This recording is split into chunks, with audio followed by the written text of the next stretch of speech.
Hello friends, मैं हूं मलिहा और एक वक्त था जब पीटीवी पर रात को 8 बजे ड्रामा लगा करता था जो कहानी, एक्टिंग और सोशल वैल्यूज का एक शाहकार हुआ करता था, जिनमें दूर किनारे जो डॉक्टर्स के मुतालिक था, फिर धुआं जिसने ड्रग डीलिंग, इलीगल एक्टिविटीज और करप्शन के खिलाफ सोसाइटी में अवेयरनेस फैलाई, या फिर तन्हाइयां जिसमें वुमेन एम्पावरमेंट को इंतहाई खूबसूरती से डिपिक्ट किया गया था। और last but not the least, खुदा की बस्ती जिसमें एक बेवा और उसके 3 बच्चों को मुश्किलात बर्दाश्त करते दिखाया गया था, और ये भी कि सोसाइटी उनका फायदा उठाने के लिए क्या क्या हरबे आजमाती है।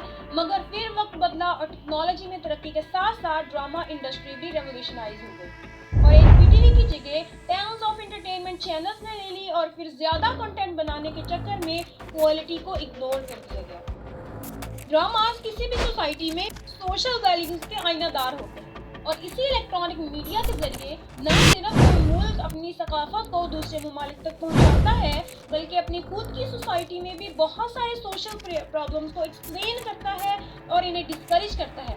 अगर पाकिस्तान के कुछ लोकल टीवी चैनल्स की बात की जाए तो ये फायदे से ज्यादा नुकसान कर रहे हैं और बहुत सारे प्रॉब्लम जो सोसाइटी में ये फैला रहे हैं, उनमें से सबसे पहला प्रॉब्लम है फैमिली पॉलिटिक्स। पाकिस्तान के हर दूसरे ड्रामा में जिसमें खवातीन को जॉइंट फैमिली सिस्टम में फैमिली पॉलिटिक्स करते हुए दिखाया जाता है, हाईलाइट के तौर पर ARY का हालिया ही ड्रामा की मिसाल ले ली जाए, जिसमें नंद बेबी अपने बच्चों समेत ना सिर्फ अपने भाई के घर रह रही है, बल्कि इसका घर खराब करने की भी कोशिश कर रही है। ऐसे कैसे आपसे बगैर पूछे उसने एक प्रॉपर्टी अपनी बीवी के नाम कर दी? आपसे बगैर पूछे उसने एक प्रॉपर्टी अपने बीवी के नाम कर दी। अब किसी भी चैनल का कोई भी ड्रामा उठाकर देख ले तो कोई ना कोई खातून आपको दूसरों के खिलाफ साजिशें करते नजर आएगी। और ये दिखाना क्यों अहम है? इससे सोसाइटी में क्या पॉजिटिव इफेक्ट आ रहा है? क्या पाकिस्तान की हर औरत बस घर में बंद संवर कर बाल खुले छोड़कर अपने भाई, नंद या फिर सास के खिलाफ प्लानिंग्स करती रहती है? और जब यही चीज बार बार एक औरत को दिखाई जाती है तो इसके दिल में शादी से पहले ही इन रिश्तों के खिलाफ अनाद आ जाता है और वो सास या भाभी या नंद को इन ड्रामास की नजर से ही देखती है। और दूसरे नंबर पर आता है पाकिस्तानी ड्रामास में वीमेन एम्पावरमेंट का रोल। पाकिस्तानी ड्रामास में या तो औरत को माशरे में कुछ प्रोडक्टिव करते हुए दिखाते ही नहीं है। गिनती के कुछ ऐसे ड्रामास हैं जिसमें औरत को बिजनेस वीमेन या डॉक्टर दिखाया गया हो, जबकि जैसे आपकी मर्जी में का किरदार या फिर मेरे हमनशी में खजिस्ता का किरदार। और इससे भी प्रोफेशनल औरतों को या तो फिर साइको पेशेंट दिखाया जाता है या फिर एक ऐसी औरत जो अपने ऑफिस में काम करने वाले शादीशुदा मर्दों को शादी के लिए उकसाती है। अब एक ऐसी सोसाइटी जिसमें पहले ही औरतों का बिजनेस टाइकून होना या फिर किसी ऑफिस में जॉब करना काफी ज्यादा मुश्किल है, वहाँ पर अगर आप जॉब करने वाली औरतों का ये रूप दिखाओगे तो कौन सी औरत अपना करियर बना सकती है? ऊपर से अगर कोई औरत सोसाइटी में जॉब करती भी है तो लोगों का पर्सपेक्टिव इन ड्रामास ने इतना खराब कर दिया है कि इसे बदकिरदार ही समझा जाता है। तीसरे नंबर पर आता है स्पॉइल्ड मेल्स का कैरेक्टर। अब सुपर हिट ड्रामा कैसी थी खुदगर्जी तो आपने देखा ही होगा। इसमें दानिश तैमूर का किरदार जो शमशेर था, वो एक बिगड़ा हुआ मीरजादा जो कई गर्लफ्रेंड्स रखता है, क्लब में नेट लाइट पार्टीज करता है। इसकी शादी एक मासूम और सीधी सादी लड़की से हो जाती है और वो भी इस लड़की से शादी करने के लिए वो अपनी फैमिली को टॉर्चर करता है। एक बेटी तो दुनिया वालों के सामने वैसी मर चुकी है। नेता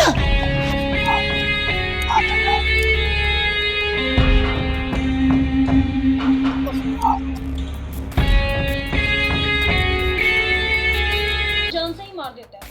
या फिर जियो का सुपर हिट ड्रामा खानी, जिसमें फिरोज खान को ऐसा ही बिगड़ा हुआ मीरजादा दिखाया जाता है जो हीरोइन को हैरेस करता है और छोटी सी बात पर ही इसके भाई को बेरहमी से उसके सामने ही मार देता है।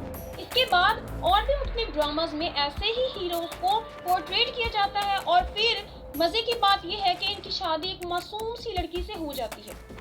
क्योंकि इसकी ड्रामास की रेटिंग्स आसमान को छूती हैं, तो इन ड्रामास का टीनेज लड़कों और यंग जनरेशन पर क्या असर पड़ता है? अगर इन टीनेज लड़कों को इन हीरोज जैसा बनना है तो इन्हें रूड होना पड़ेगा, नाइट आउटिंग्स करनी होंगी, फीमेल गैदरिंग रखनी होगी, क्योंकि सुपर हिट हीरोज ऐसा कर रहे हैं ना, तो ये नॉर्मल है। लड़कियों पर भी इसका गहरा असर होता है कि अगर इन्हें ऐसा शोहर मिलता है जो अब्यूजिव है, रोब झाड़ता है, घर वाले से डरते हैं, तो वो एक बेहतरीन मर्द है, क्योंकि सुपर हिट ड्रामास के हीरो ऐसे ही होते हैं। और इससे अगले नंबर पर आता है टॉक्सिक लव का कॉन्सेप्ट। कॉन्सेप्ट। और एक और सुपरहिट ड्रामा खुदा और मोहब्बत सीजन 3, जिसमें लीड रोल फिर से फिरोज खान और इकरार अजीज ने प्ले किया था, इसमें दिखाया जाता है कि फिरोज खान को मोहब्बत हो जाती है और इसी के नतीजे में वो एक मज़ार पर मलंग बनकर बैठ जाता है और वहीं मर जाता है। गोया जिंदगी का वाहिद मकसद मोहब्बत में गिरफ्तार होना और मर जाना है। एक लड़की के लिए जो आप किसी और की बीवी है, आप अपने वालिदैन और बहन भाइयों की मोहब्बतों को कुएं में डालकर कि और अपनी जिंदगी में कुछ भी प्रोडक्टिव ना करो। पहली बात तो ये कि किसी शादीशुदा लड़की के शहर में बेरा डालना ही इस्लामी और मशरकी इक़दार के खिलाफ है। दूसरा, मोहब्बत से मूव ऑन करना सिखाने की बजाय ये ड्रामाज हमारी यूथ को क्या सिखा रहे हैं, जहां आलमी मीडिया अपने हीरोज को साइंसदान, बिजनेसमैन या फिर मजबूत इंसान के किरदार में दिखाकर उन्हीं की यूथ को आगे बढ़ने के लिए इंस्पायर करते हैं, वहां पर हमारे ड्रामाज में हमारे बच्चों को दरबारों पर मिजावर बनना सिखाया जा रहा है। और इन ड्रामाज की आसमान को छूती रेटिंग्स ये जाहिर करती हैं कि नौजवान नस्ल इस कॉन्सेप्ट को कितना फैंटिसाइज कर रही है।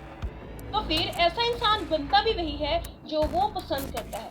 और इसकी और मिसाल आपको बड़े शहरों की सड़कों पर ड्रग एडिक्ट्स मिल जाएंगे जिनकी अक्सरियत यही कहती है कि इन्हें मोहब्बत नहीं। फिर एक और बड़ा घटिया टॉपिक है हैरेसमेंट। हम टीवी के ब्लॉकबस्टर ड्रामा प्यार के सदके में ससुर अपने सुतेले बेटे की बीवी को हरास करता है, या फिर मिसाल ले लें जियो के ड्रामा प्यारी नमो की, जिसमें देवर अपनी भाभी को हरास कर रहा है और हर दूसरे ड्रामा में एक मासूम सी लड़की हरास हो रही है। बेशक हमारी सोसाइटी में ऐसा होता है कि हर गलत घर में कोई ना कोई गलत आदमी है, मगर क्या ये मसला इतना शदीद है कि हर ड्रामा में इसे दिखाना जरूरी है?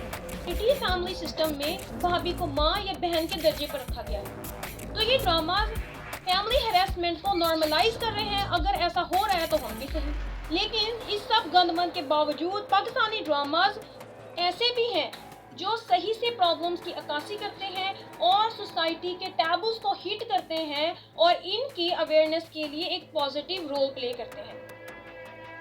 अब बेशक ऐसे ड्रामास की तादाद बहुत कम है, लेकिन इस बात को तो एक्सेप्ट करना ही पड़ेगा कि कुछ ना कुछ पॉजिटिव यकीनन हो रहा है, और अगर कुछ पॉजिटिव हो रहा है तो हमें उसे अप्रिशिएट भी करना चाहिए।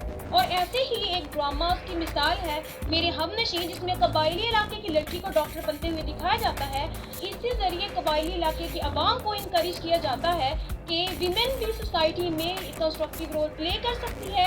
और फिर हम टीवी का बादशाह बेगम बिला वजह की जागीरदाना सुपरमेसी और ब्लाइंड बिलीफ पर गहरी चोट और इक्वालिटी को प्रमोट करता है, और साथ ही पाकिस्तान के फ्यूडल सिस्टम की डार्क साइड की भी निशानदेही करता है। इसके बाद हम का ही सुनो चंदा, जो ज्वाइंट फैमिली सिस्टम की खूबसूरती को बहुत अच्छे से डिपिक्ट करता है और पाकिस्तान की रिवायत का खुलकर इजहार करता है। और अगर किसी जगह मिलकर रहने वालों में इख्तलाफ होते हैं, लड़ाइयाँ भी होती हैं, मगर फिर बिलाखत तकलीफ और ज़रूरत में एक दूसरे का साथ भी देते हैं। ऐसा ही एक ड्रामा अभी जियो पर ऑन एयर है खई, जिसमें लीड रोल गुरफ्शत सलीम प्ले कर रही हैं, और इसमें एक कबायली लड़की को नहायत बहादुरी से लड़ते देखा जा सकता है। और कबायली इलाका जात जहां औरत को नहायत कम रिप्रेजेंटेशन मिलती है, इनका नैरेटिव चेंज करने की एक अच्छी कोशिश है। इसके अलावा एयरवाई का जैसे आपकी मर्जी में सोसाइटी में डाइवोर्स के मसले को दिखाया गया है और ये मैसेज कन्वे किया गया है कि एक अब्यूजिव रिश्ते में अपनी बेटी को रहने पर मजबूर करने की बजाय ये बेहतर है कि इसे अपने पास रखा जाए, और अगर गलत फैसला हो गया है तो इसे किस्मत का नाम देकर बेटी को कॉम्प्रोमाइज का मशवरा देने के बजाय इसे सपोर्ट करें कि वो इस रिश्ते से निकले और एक मजबूत औरत बने। और ऐसे ही बहुत सारे ड्रामाज जिनको एक्सप्लेन करना वक्त की कमी के बाइस मुश्किल है, मगर एट द एंड यही कहूँगी कि बजाय इसके कि ड्रामा सोसाइटी में नेगेटिविटी फैलाएं, हमें ऐसे ड्रामास बनाने की कोशिश करनी चाहिए जो हमारी सोसाइटी में अच्छा रोल प्ले करें और हमारी पॉजिटिव ट्रेडिशंस को हाईलाइट करके दुनिया तक पहुँचाएं। तो व्यूअर्स, आपका फेवरेट ड्रामा कौन सा है कमेंट्स में ज़रूर बताना, और वीडियो अच्छी लगी तो लाइक करके जाना। अल्लाह हाफिज़।